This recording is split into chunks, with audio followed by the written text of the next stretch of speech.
Just to talk a bit more on the timeline of the debt ceiling, it's May 12th today. Treasury Secretary Janet Yellen has said a default could happen as soon as June 1st. Other forecasters, including CBO today, are backing up early June. What is the drop-dead date that the White House and Congress need to reach a deal so that a bill gets to the president's desk in time to avoid a default? So look, this should have happened a while ago. This is a manufactured crisis, as the president has said, as you just heard from the mayor, who was just here at this podium. This should have been taken care of by Congress as their constitutional duty a while back.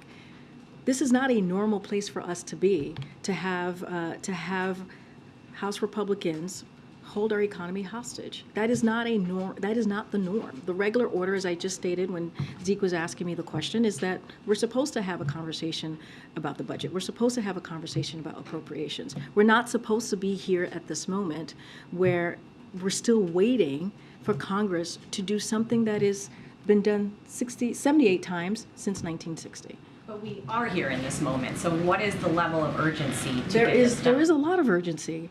Obviously, there is a lot of urgency. We're talking about potentially millions of jobs being threatened because of what House Republicans are doing. We're talking about potential devastation to our retirement account for American families.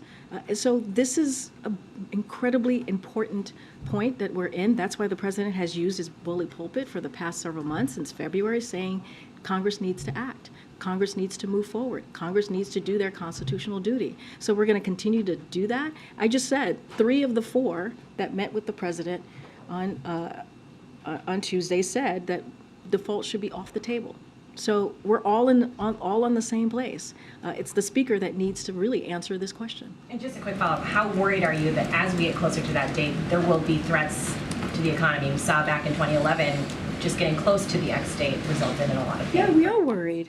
We are very worried. When you think about default could, as I said, 8 million jobs, cause a recession, devastate retirement accounts, increase unemployment by 5%, increase costs for families, halt Social Security, Medicare, veteran care, and all other government payments. Those are the things that could happen if this threat that House Republicans have put forth moves forward. I mean, yes, we are very concerned about this.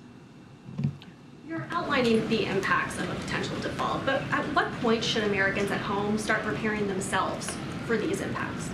Look, we're hoping that it doesn't get to that. We really are. That's why we've been very vocal. The president has been very clear. That's why he had this meeting on Tuesday to be straightforward and frank. You know, this president is not afraid to be really honest, and that's why he went to New York to speak directly to the American people, to let them know what's at stake.